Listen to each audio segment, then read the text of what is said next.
안녕하세요.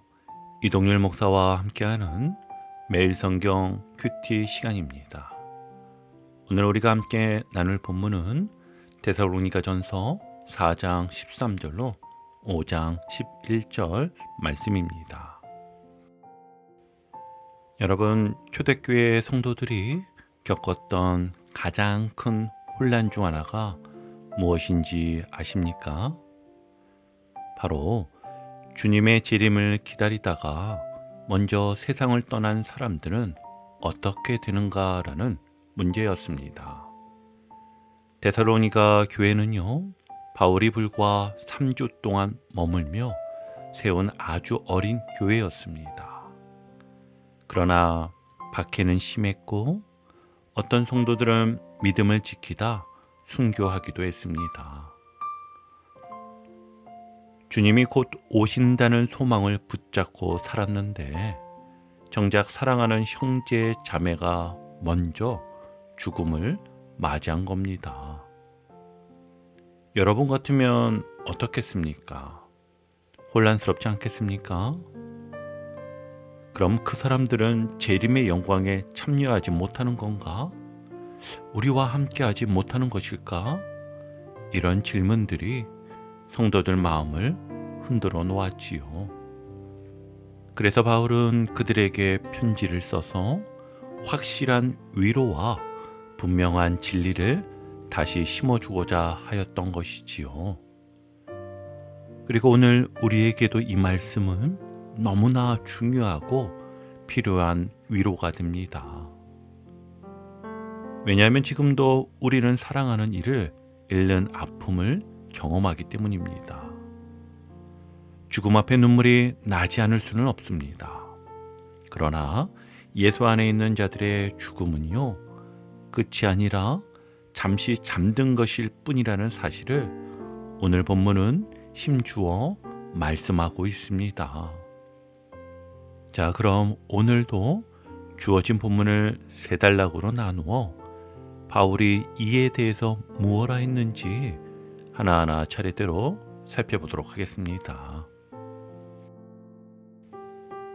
바울은 첫 단락의 시작인 13절에서 성도의 죽음을 이렇게 표현합니다.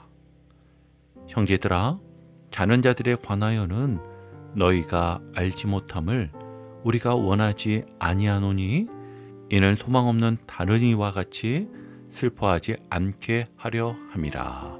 아멘. 여기서 자는 자들이라는 표현이 참 독특하지요. 성경은요, 믿는 사람의 죽음을 죽었다라고 하지 않고 잔다고 표현합니다. 왜 그렇게 표현하는 것일까요? 잔다는 건 반드시 깨어남을 전제하기 때문입니다. 다시 말해 성도의 죽음은 끝이 아니라 부활을 전제로 한 잠깐의 쉼이라는 것이지요. 바울은 이어서 14절에 이렇게 말합니다. 우리가 예수께서 죽으셨다가 다시 살아나심을 믿을진대 이와 같이 예수 안에서 자는 자들도 하나님이 그와 함께 데리고 오시리라. 아멘. 여기에는 복음의 핵심이 담겨 있습니다. 예수님께서 죽음을 이기시고 부활하셨기에 그분이 우리 부활의 보증이 되십니다. 그러므로 예수 안에서 죽은 자들은 결코 잃어버린 자들이 아니라요, 오히려 주님 다시 오실 때 가장 먼저 일어나서 주님을 맞이하게 된다는 것입니다. 여러분, 이게 얼마나 놀라운 소망입니까? 당시 헬라 사상에서는 사람들은 죽음을 끝으로 보았습니다. 영혼이 흩어지고 육체는 한 줌의 재가 되어 사라진다고 생각했지요. 그래서 죽음이란 철저한 단절과 허무였습니다. 그러나 바울은 그 사상과 정반대의 메시지를 선포합니다. 죽음은 끝이 아니다. 예수 안에서 반드시 부활이 있다. 여러분, 이 진리가 오늘 우리에게도 얼마나 큰 위로와 힘이 되는지 모릅니다. 사랑하는 사람을 떠나보낸 자리에서 눈물이 흐를 수는 있습니다.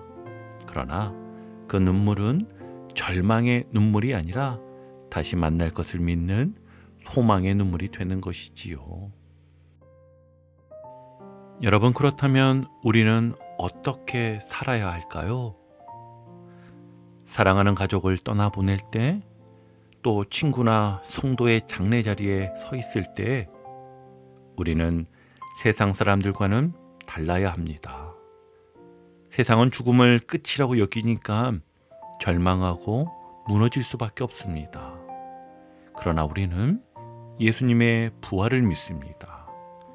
그래서 눈물을 흘려도 그 눈물은 절망의 눈물이 아니라 소망의 눈물을 가질 수 있어야 하는 것이지요.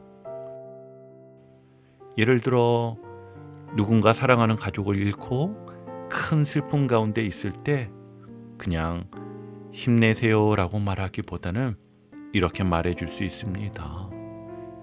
예수님 안에서 다시 만날 날이 있습니다.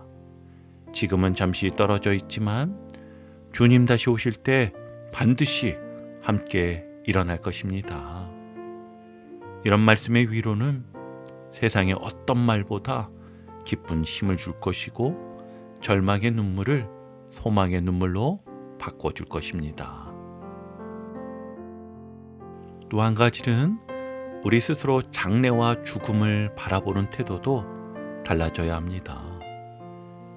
장례식의 눈물과 한숨으로만 가득한 자리가 아니라 부활신앙을 함께 고백하는 자리가 되어야 합니다. 찬송을 부르고 말씀으로 위로하며 부활의 확신을 함께 나누는 자리가 되는 것이지요. 여러분, 오늘 우리에게도 이 소망의 위로가 필요합니다. 가족을 위해 기도할 때 혹은 나의 인생을 돌아볼 때 이렇게 고백해 보세요. 주님, 저는 죽음을 두려워하지 않겠습니다. 왜냐하면 예수님이 부활하셨고 저도 주 안에서 다시 살 것을 믿기 때문입니다. 자, 이제 두 번째 단락을 계속해서 보시면 이어지는 5장 말씀에서 바울은 예수님의 재림의 시기에 대해서 이렇게 증거합니다. 우리 1절과 2절을 함께 보실까요? 형제들아, 때와 시기에 관하여는 너희에게 쓸 것이 없음은 주의 날이 밤에 도둑같이 이를 줄을 너희 자신이 자세히 알기 때문이라. 아멘. 바울은 분명히 말합니다. 주님의 오심은 우리가 날짜로 계산할 수 있는 게 아니라고요. 이는 예수님께서도 동일하게 말씀하셨습니다. 인자가 어느 때 올지 아무도 모른다고요. 그렇다면 우리가 붙잡아야 할 건 무엇일까요?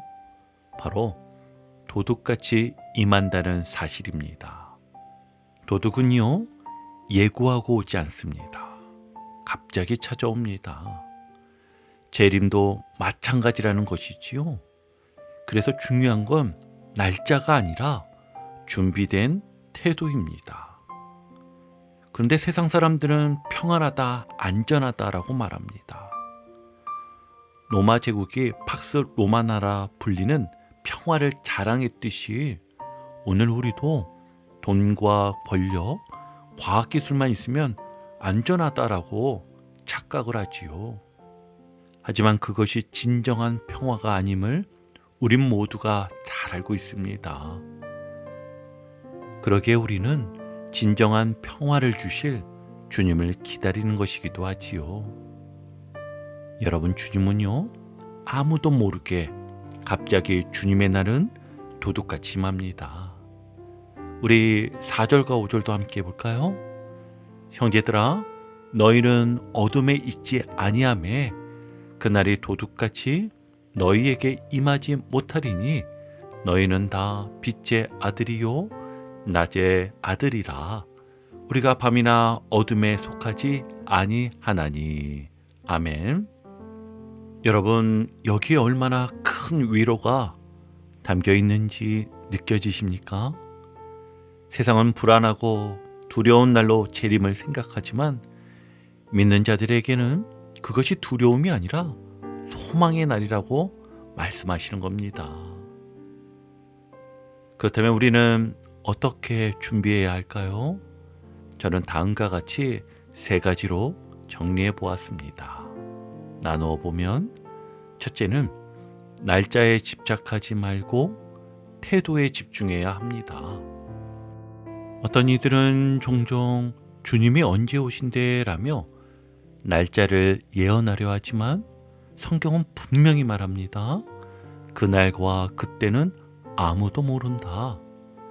우리가 해야 할 일은 날짜를 계산하는 것이 아니라 언제라도 맞이할 준비를 하는 것입니다. 그러기에 여러분, 날짜에 집착하는 것이 아니라 태도에 집중해야 합니다. 그리고 2번째는 오늘을 마지막 날처럼 살아야 합니다. 내일 하면 되지라는 생각은 아주 위험합니다. 내일은요, 우리에게 보장되지 않았습니다. 회개해야 할 일이 있다면 오늘 하십시오. 미루어온 말씀 읽기와 기도를 오늘 다시 시작하십시오. 화해해야 할 사람이 있다면 오늘 먼저 전화하시길 바랍니다. 그래서 오늘을 마지막처럼 살아야 합니다. 3번째는 세상이 주는 거짓 평화에 속지 말아야 합니다. 돈이 내가 많다고, 건강검진이 깨끗하게 나왔다고 인생이 안전한 게 아닙니다. 진짜 평화는 예수님 안에서만 누릴 수 있습니다. 그러므로 우리의 마음을 주님께 두고 늘 준비된 신앙으로 살아가는 것이 참된 안전임을 잊지 마시길 바랍니다. 자, 이제 마지막 단락인 3번째 단락인데요. 바울은 이제 이렇게 권면합니다. 우리 6절을 함께 볼게요.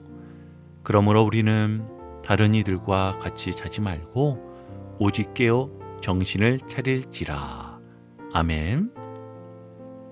여기서 자는 것은 단순히 잠을 자는 게 아니라 영적으로 무감각해지고 세상에 취해 있는 상태를 말하는 것이지요. 주님의 날이 도둑같이 임한다는데 만약 우리가 깨어있지 않다면 당황할 수밖에 없습니다. 그래서 바울은 깨어 근신하라 라고 말합니다. 그리고 구체적으로 8절에서 이렇게 설명하지요. 우리는 낮에 속하였으니 정신을 차리고 믿음과 사랑에 호신경을 붙이고 구원의 소망에 투구를 쓰자. 아멘. 군인이 전투에서 방심하지 않고 갑옷과 투구를 갖추듯 성도들도 믿음, 사랑, 소망으로 무장해야 한다는 것입니다. 믿음은요, 흔들리는 마음을 붙드는 힘입니다. 또 사랑은요, 공동체를 세우고 서로를 지켜주는 방패입니다. 그리고 소망은요, 끝까지 포기하지 않고 달려가게 하는 동력이지요. 그리고 바울은 이렇게 확신 있게 9절에서 말합니다. 하나님이 우리를 세우심은 우리를 노하심에 이르게 하심이 아니요 오직 우리 주 예수 그리스도로 말미암아 구원을 받게 하심이라. 아멘. 즉 주님의 날은 성도들에게 심판의 날이 아니라 구원의 완성을 경험하는 날이라는 것입니다.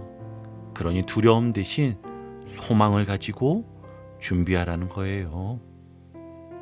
그래서 마지막에 11절에서 이렇게 권면하지요. 그러므로 피차 권면하고 서로 덕을 세우기를 너희가 하는 것 같이 하라. 아멘. 여러분, 깨어있다는 것은요, 영적으로 예민하게 사는 것입니다. 단순히 밤을 새우는 게 아니라 말씀과 기도로 마음을 깨우는 겁니다.